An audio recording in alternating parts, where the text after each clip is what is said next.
Hello guys, Yugioh here, and today we're going to be talking about my top 8 female leads in Yu-Gi-Oh! Now, I will not be including any characters from Yu-Gi-Oh! Reigns, just because I don't think we're far enough into that show yet to make any judgment calls as to how, say, Aoi and Emma might stack up against the other characters. And that does leave 8 characters, at least in my eyes, because a few of these shows had kind of dual female leads, in either that or it was just because, one female lead didn't do a lot of dueling, so they introduced another one that did. So with all that being said, let's go ahead and jump right into the list. Rounding out our 8th place spot is going to be Taya or Anzu from Yu-Gi-Oh! Duel Monsters. Now, my biggest issue with Taya is going to be that she set up the cookie-cutter mold for what most of our other female leads also suffered from, and that she was a cheerleader that pretty much sat on the sidelines, had really strong moral values going for her, and was generally a really good friend to people, but didn't take place in a lot of the action. So when you're not playing in a card game, in a show that's based entirely around card games as its primary plot device and way of moving things forward, it's kind of hard for you to stay relevant and be super important to all the events going on. And that's the issue that Taya struggled from. She didn't duel very much. And the few times that she did, it didn't feel very important to what was going on, or it was sort of a faked win, or those types of things. I mean, starting with the first time, she was dueling when we were first seeing Joey learn how to play the game, and yeah, she beats Joey, but that was just an early on plot device, just to set up, okay, Joey's not very good, he's got a long way to go to work up to where he is, so that was more so just serving Joey's character. It didn't do anything for Taya, and as a result, it didn't do anything for me.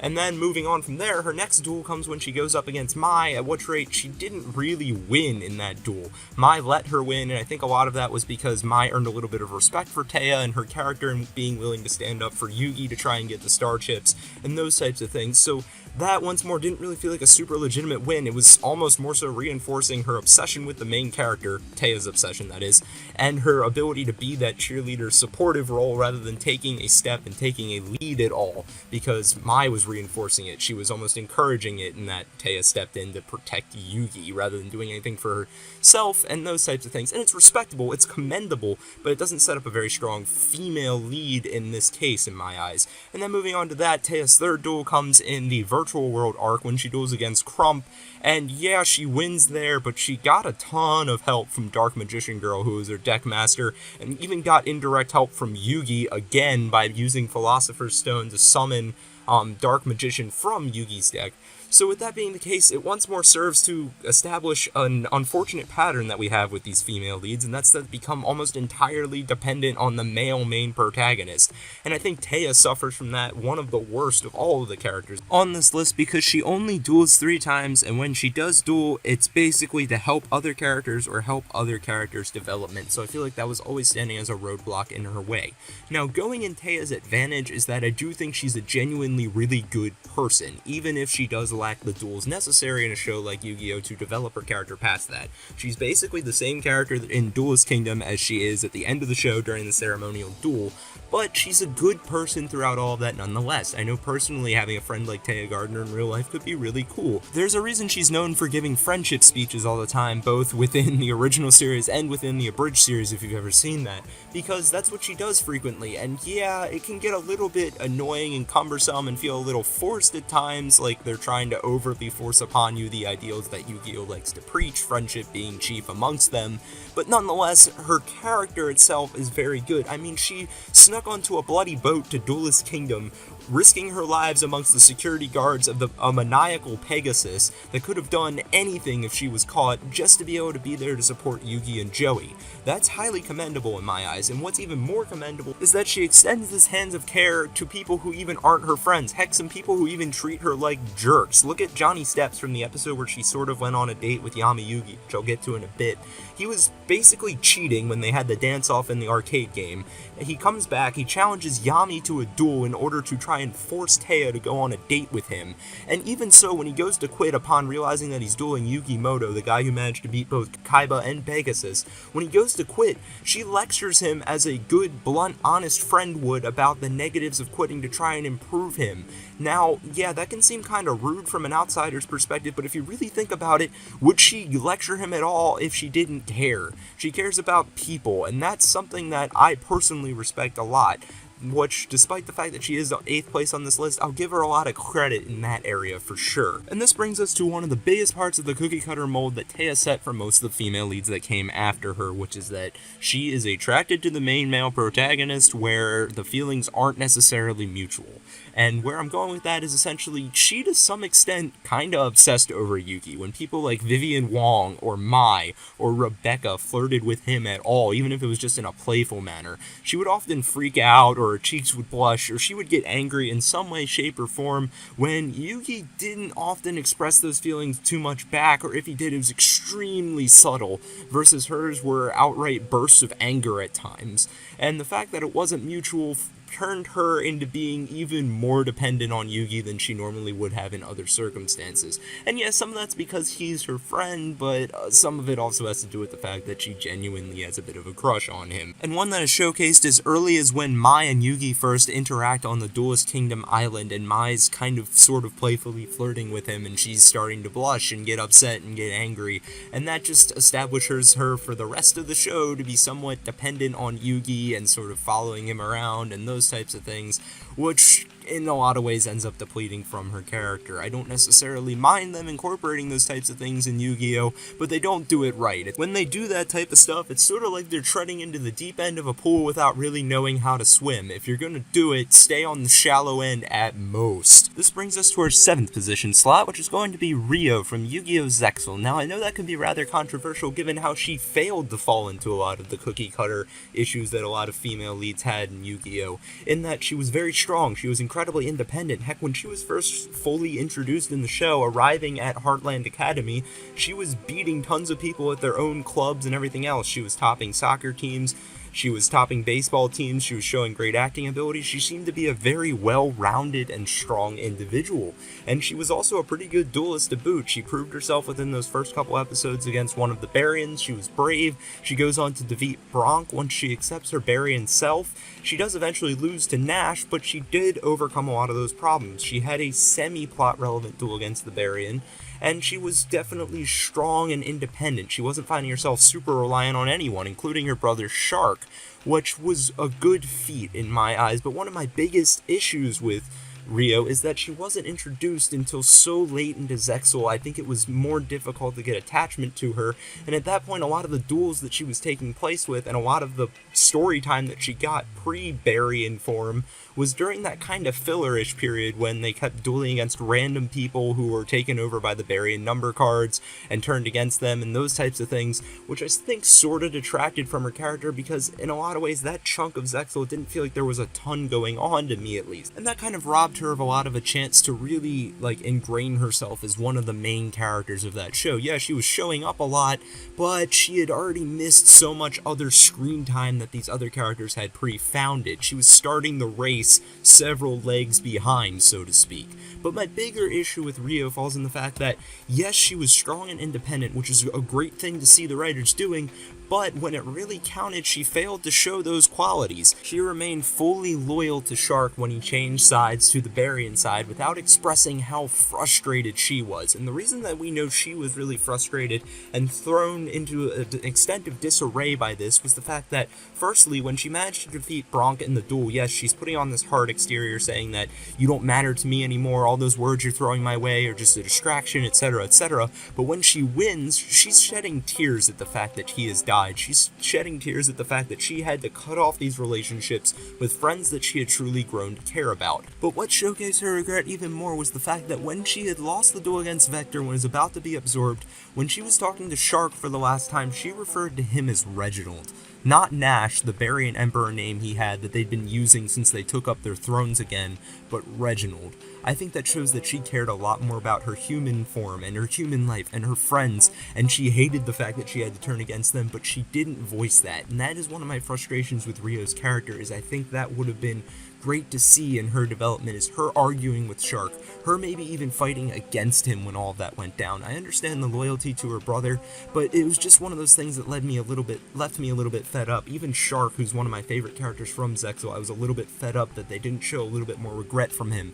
But I think Ryo, they did show that she was definitely regretful. She didn't have a total change of heart. She wasn't as dead set on as Shark was, but she failed to express that despite the fact that they were trying to set her up as being so powerful and independent, and that's one of the main reasons that she ended up so low on this list for me. But still ahead of Taya because she doesn't suffer from the same absolute dependency issues that I feel like Taya did, and she still does showcase a lot of strong personality aspects that I think are respectable, and I do still really appreciate the fact that she did show some regret towards abandoning Yuma and them, and I think she showed it more than Shark did, at least in the dub. I'm not super familiar with the sub of Zexal, and for that I will definitely give her the slot above Taya without a doubt.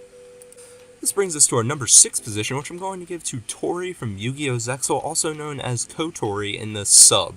Now, a lot of people are going to be shouting blasphemy, given how Tori shares a lot of similarities, like many other characters, to a character in Yu-Gi-Oh! Duel Monsters being Taya, yet I'm putting her in the 6th slot, where I'm putting Taya in the 8th spot.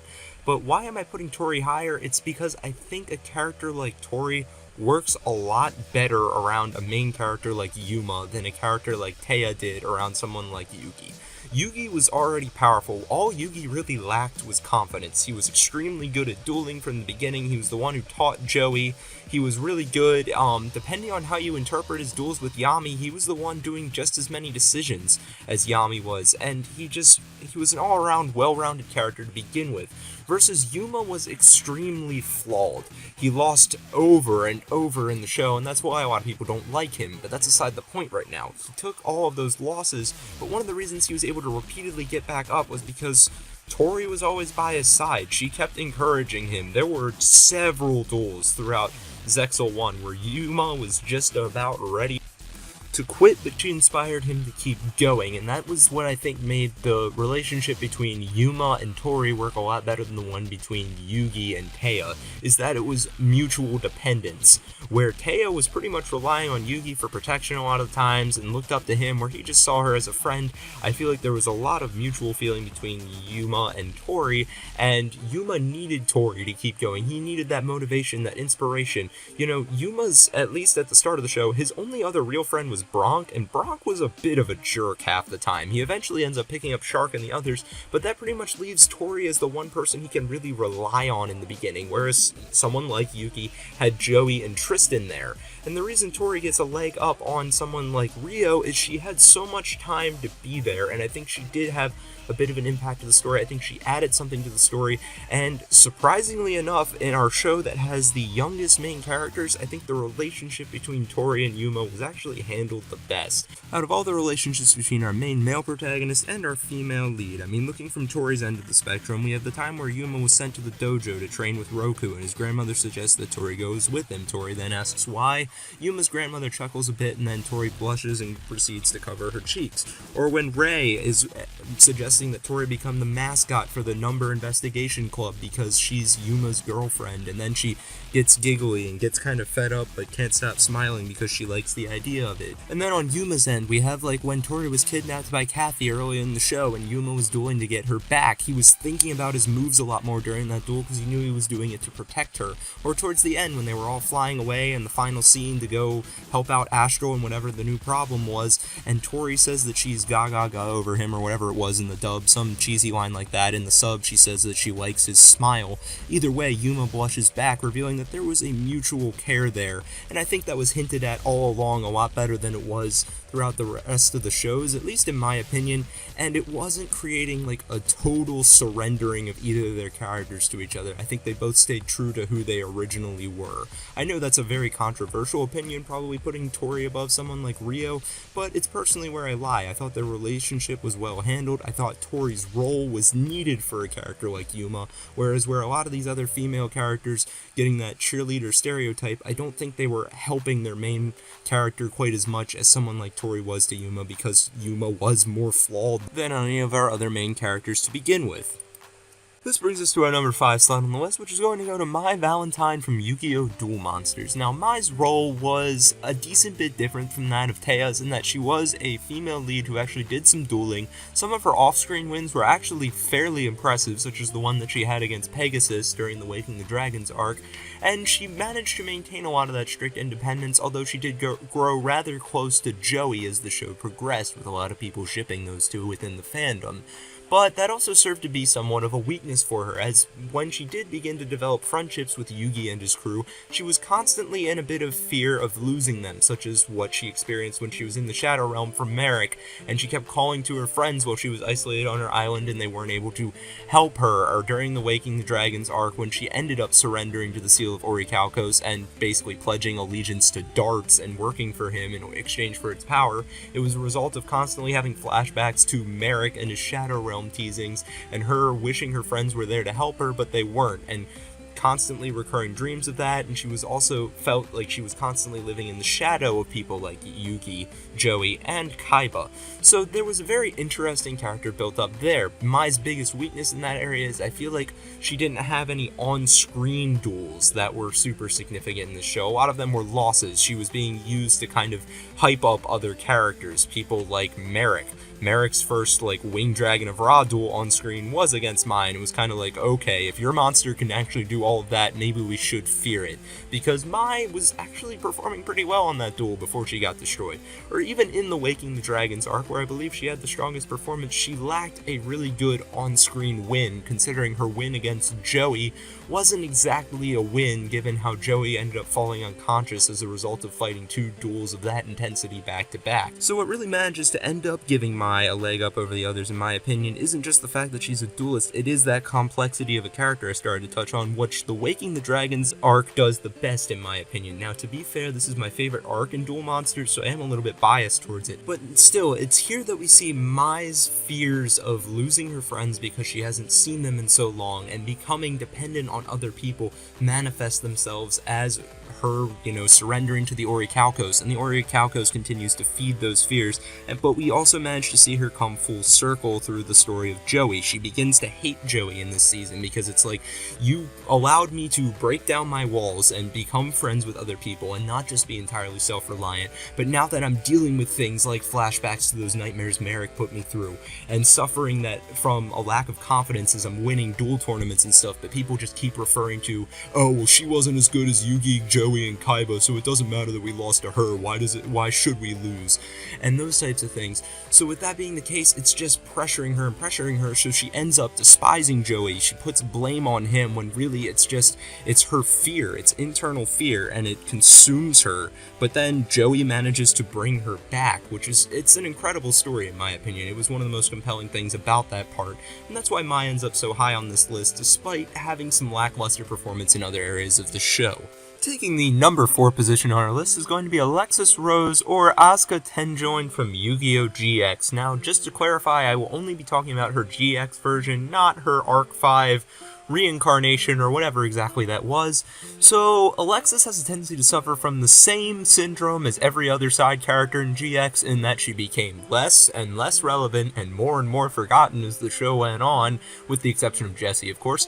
And basically she had season 4 to fix that a little bit, but nonetheless that was a major issue. But upon introduction, I have to give the writers a lot of credit with what happened with Alexis, because after having Taya as our female lead before, they seem to have addressed a lot of the issues that Taya had, and that Alexis was a lot more of a duelist. For all intents and purposes, Taya really wasn't. Alexis was. She was referred to as the Queen of Obelisk's Blues, so she had this reputation about her as being not only just a duelist, but a very strong one at that.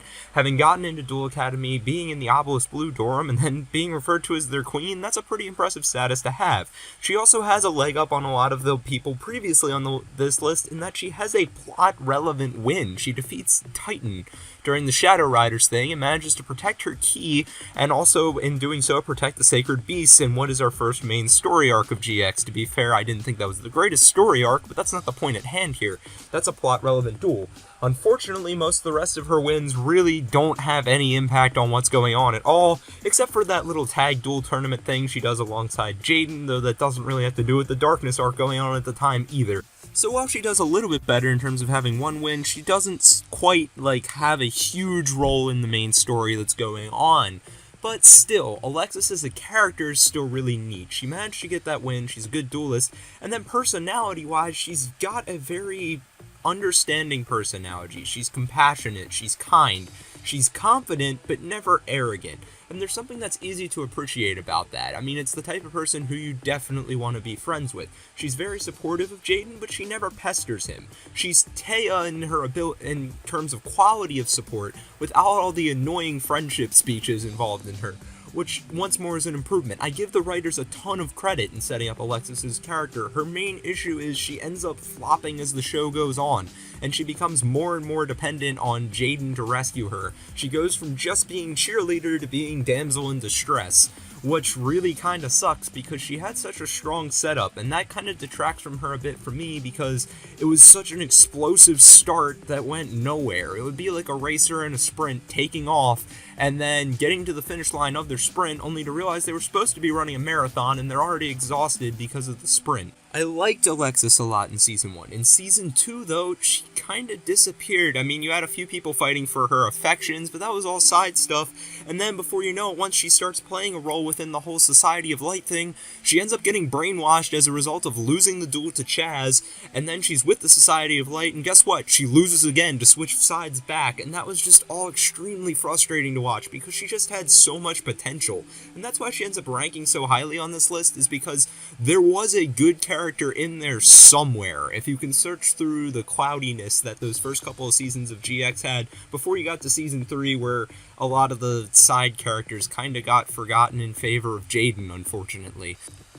And one more thing working in her favor that doesn't really have anything to do with her characters, I did like the playstyle of Alexis's Cyber Angel cards a lot. The cards were never released around the time that GX was coming out, but last year going into this year, a number of the cards were released to be able to be played, and their playstyle is really interesting. A lot of it's like tributing using their ritual spell, and then you get to search out another light fairy monster from your deck, and the fact that they were ritual monsters I always thought was really cool, and because they recycled themselves so much, they were actually a fairly playable ritual deck archetype, which isn't very common in the TCG. The last time was probably Nekroz, but that was a long time ago, relatively speaking, in terms of how fast this metagame changes.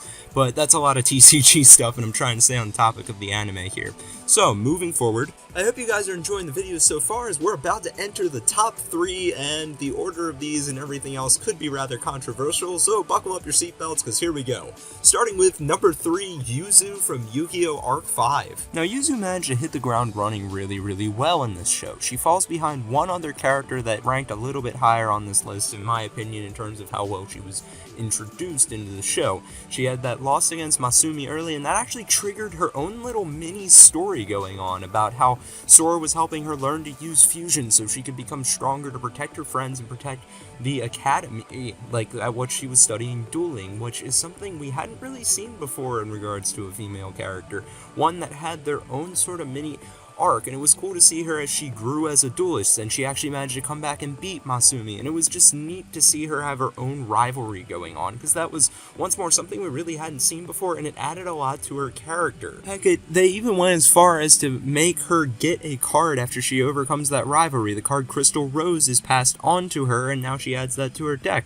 That was just those extra details that, you know, gave her a sense of roundness, more completeness, and more impact to the plot. She also served to be the one who was trying to protect Yuya from Sawatori's quote-unquote revenge, which was amazing to see. We haven't really seen a female lead go to try and protect the male protagonist before, so that was really cool. Granted, Yuto ended up taking over, but that added to Yuzu's relevance once again, because she was the one who was trying to figure out the whole thing about the boys from the different dimensions, which just added another layer to, once more, her character is important, and that's what starts to make her stand out on the list for me, and puts her higher up than a lot of the other female leads we've had so far. She's being a catalyst for a lot of things. Continuing to that list is she's the one who runs into Serena and convinces Serena, okay, we've got to go talk to Shun. You're really missing understanding what happened in the Xyz dimension. You need to understand. She manages to be the one who indirectly turns Serena's character around, who ends up sort of taking over as a female lead later in the show. And speaking of the Synchro Dimension, who was the one who started to spread word of the interdimensional war going on to them? It was Yuzu. She was working with Yugioh, and she ended up in the Friendship Cup because Yugioh signed signed her up for it so that way she could spread the word faster and to a wider audience.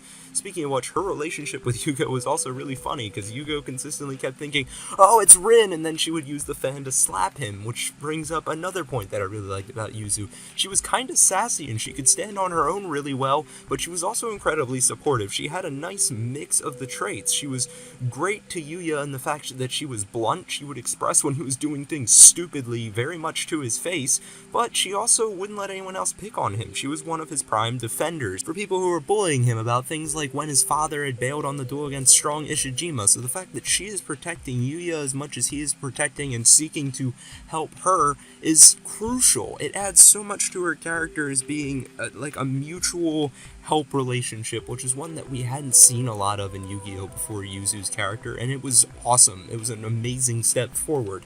Not to mention, we can't forget that in the end, Yuzu basically saved everybody. She was the one who outreached her hand and spoke to Zark, and then managed to get through to Yuya so that way the world could start getting its way to being set straight again, and the dimensions could be split the way they once were. With all that being said, though, Yuzu still had a lot of issues. Starting once she entered the Synchro Dimension, her strength as a duelist and relevance as a duelist seemed to decline a lot, because she won the duel against Enjoy Chochiro, but then she ended up losing to Sergei, and that was the last time we saw her duel. Then she was kind of running around helping to piece together parts of the plot, so she never went totally full damsel in distress mode until towards the very end of the show, when things were really starting to spiral a little bit out of control.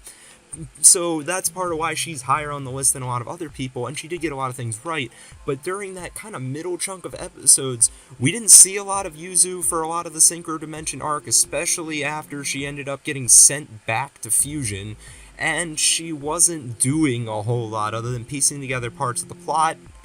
And even then, there was a large chunk of episodes where we just didn't see her, period, and I think that was a lot of wasted potential for her character.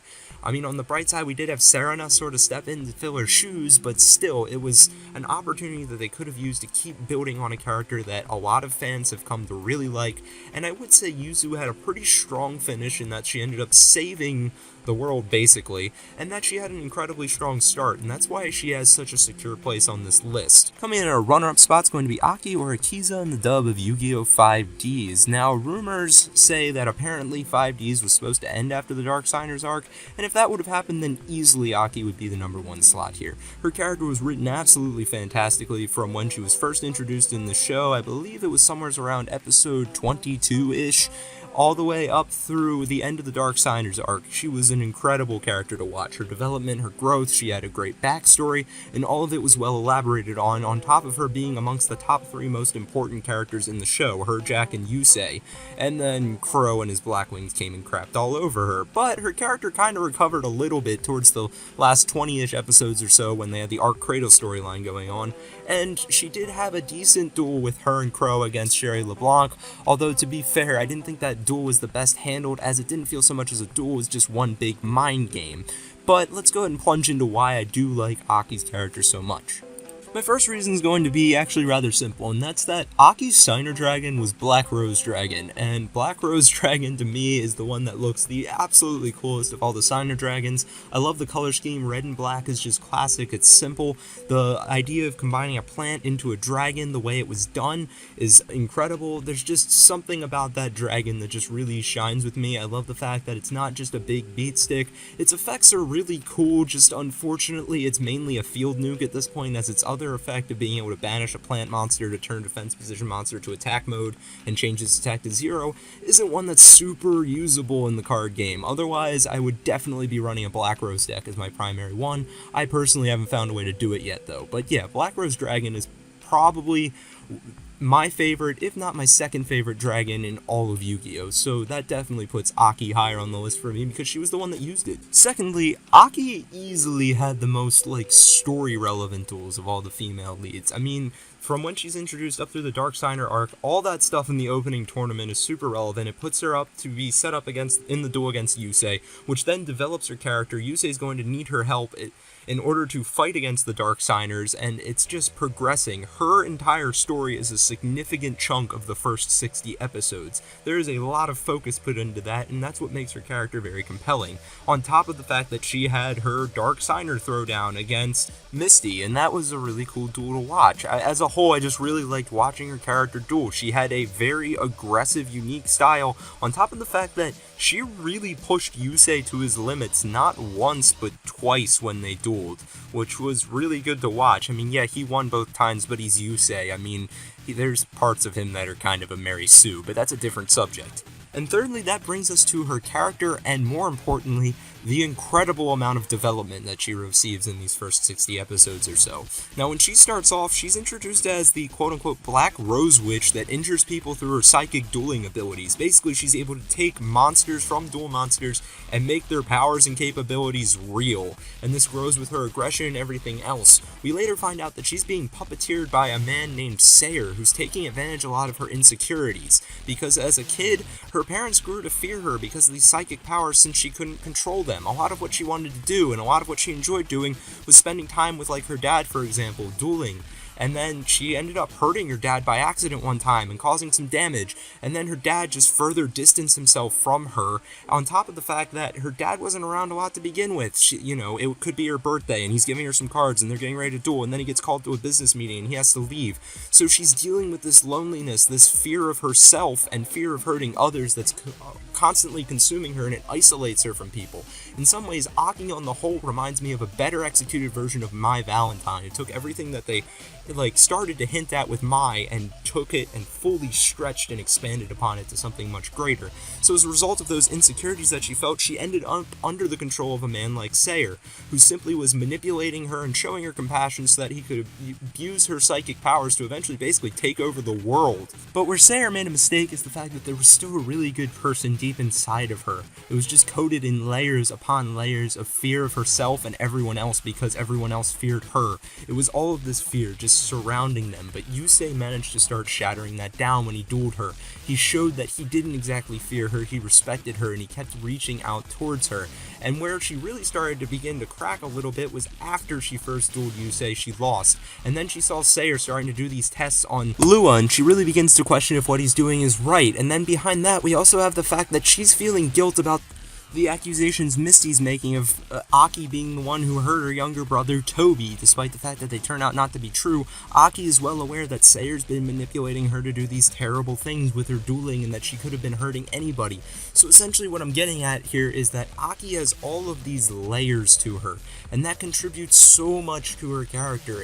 Just to watch, how all of these things impact us, and it's highly relatable. We all have these struggles, we all fear things, we all watch our emotions kind of puppeteer us and make us vulnerable to things like that happening, and people maybe being able to take advantage of it the way Sayer, or Divine if you're talking about the sub. I watched the sub, I don't know why I keep calling him Sayer, but being able to control us. And thankfully for her, Yusei was there. Now that's also part of where they went wrong, because it ended up making her almost entirely dependent on Yusei for the middle chunk of the show. But before that happened, we watched her develop from this scared girl who never really knew what to do or how to handle herself into somebody who understood that confidence and not fearing allowed her to control her abilities, and that yes, she could do some pretty incredible things. And even at the end of the show, they managed to capitalize on that, showing that her psychic abilities actually even allow her to heal people and protect them. So she comes to understand and accept herself, and that's a story I think everyone can relate to, and that's what made her character as compelling as it was. Now, the problem becomes, right after the Dark Signers arc, Blackwing cards, they were trying to help push the selling of those, and I'm not saying it's entirely Crow's fault, but basically I saw it go from Yusei, Jack, and Aki being the three most important characters to being nothing but Yusei, Jack, and Crow, basically doing all of the duels, covering everything, all the plots were focused around them, and everything else. In the middle chunk, we did get one nice little arc where Aki was learning how to turbo duel, and those types of things, and that was cool to watch her develop. And the fact that she was kind of reaching towards Yusei, which I'll get to that in a second. But the problem became her dueling abilities actually seemed to be worse than they were in the previous seasons, and they didn't do a whole lot with it. She basically turbo dueled for real once, and that was in the tournament, and she quickly got beat after summoning Yusei's Stardust Dragon. But unfortunately, even that little, like, mini arc story they had going on during that mini arc kind of saga that was happening right after the Darksiders arc, we faced the issue of part of the reason she was doing that was to get closer to Yusei. After Yusei helped her as much as he did, she basically grew almost entirely dependent on him, which in some ways really began to kill her character, because her development basically went flat from her learning to Turbo Duel all the way up until that Arc Cradle arc when she duels with Crow and realizes she can use her psychic abilities to heal. So that's the reason that Aki just falls short of the #1 slot for me, is that her character sort of fell apart in her feelings for Yusei. She got consumed by them, and then they didn't do a whole lot for her. She also ended up getting overshadowed by Crow, and personally I'm not a huge fan of Crow. Such a strong start and such a strong finish, much like Yuzu, and in some ways slightly better than Yuzu because she actually dueled at the end, which I do think makes a bit of a difference given how the show is about card games. She dueled in the end when she helped to save rather than just making a speech the way Yuzu did, and that's why she ranks a little bit higher than Yuzu, but she falls short of the #1 position because after she was introduced she had that middle chunk where she was just a damsel in distress and cheerleader in a lot of ways, unfortunately. So that leaves my #1 spot, and a lot of you are probably asking, okay, we've been through the 5 series with all of their main female protagonists, so who's left? And this is probably going to be pretty controversial. I'll probably receive some criticism for it. But regardless, my favorite female protagonist in Yu-Gi-Oh! Is Serena from Yu-Gi-Oh! Arc 5. Now, before any of you go ranting that I'm saying blasphemy and all kinds of other stuff, give me a chance to defend myself here. When Serena is first introduced in episode 38, we are introduced to someone who is very dedicated and loyal to academia. She wants to do everything she can to get onto the front lines and fight, and she wants to fight with honor, and she believes what the war they're doing is right, and everything else. She's willing to take on anyone. She's rather rude about it too, because she's so desperate to prove herself as a result of being suppressed by Leo Akaba most of her life, and basically being locked inside of a castle that is academia and not allowed to really go much of anywhere. That's what causes her to be rude and kind of pushy towards people, and she always seeks out challenges because she thinks, okay, if I can beat the best duelist around, I'll prove to him I can go where I want, I'll go fight in the front lines, and everything else. But the Serena we meet here is drastically different than the Serena we know by the end of this story, and as a result, her growth is great to watch. I wouldn't say it's quite as drastic as Aki's, but I can say I can personally relate to it a lot more. Basically, Serena's story is that she has blindfolded all other emotions and a lot of her compassions in order to go on autopilot as much as possible to be productive towards her goal of showing that she is strong and independent on her own. And that's something I can definitely relate to, burying yourself within your work and then losing track of your emotions to some extent. Or better yet, burying them to the point where you become somewhat cold, such as the way she was when she dueled Dennis in the standard dimension. Dennis set a card face down, then ended her turn. She took that as an insult, she took it very aggressively, and then that just was basically her turning the situation into further fuel for her desire to prove herself. She was warping the realities around her to do that, and that's something some people can do. I mean, anger is a way to generate energy. She was generating anger at the fact that Dennis just set a card, that way she could have the energy to keep working towards her goal. But underneath that cold exterior that she puts on, by suppressing emotions and warping them and everything else, is someone who's genuinely caring and a good person, as we see her develop into. The first signs of this are the fact that she gets really frustrated upon the realization that academia isn't fighting other people with honor. She wants it to be a fair fight if they're going to fight people. And that's part of the reason she ends up turning upon them. And she hears Shun's tragic story about the realities of this that happened in the Xyz dimension. She ends up pretty much immediately switching sides as a result of that once Yuzu had convinced her to talk to Shun. Now she realizes the truth and she goes against it. That's because deep within her there's someone good. And then with the Lancers, there's an opportunity to begin to show who she is.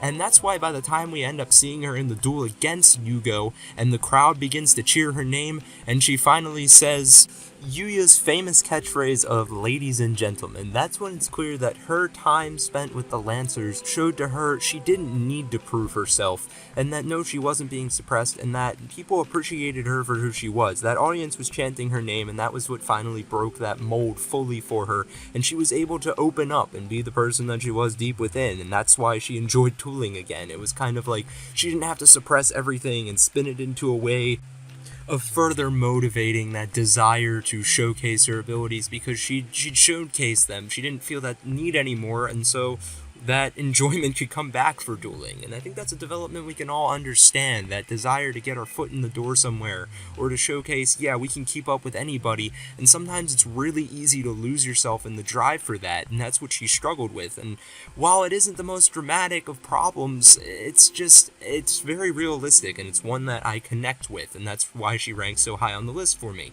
Additionally, she receives a lot of help along the way from people like Yuya and Hugo, but unlike a lot of the other females on this list, she never develops a dependency on them at all. She just maintains kind of a friendship where she's able to learn from what they're able to do. She's able to, take in what they're doing right and use it to grow her own character without coming to the point where she's begging for their help or she constantly needs to be saved by them by any means. Even when she ends up brainwashed by the parasites, she's the one who's kind of leading the U-girls.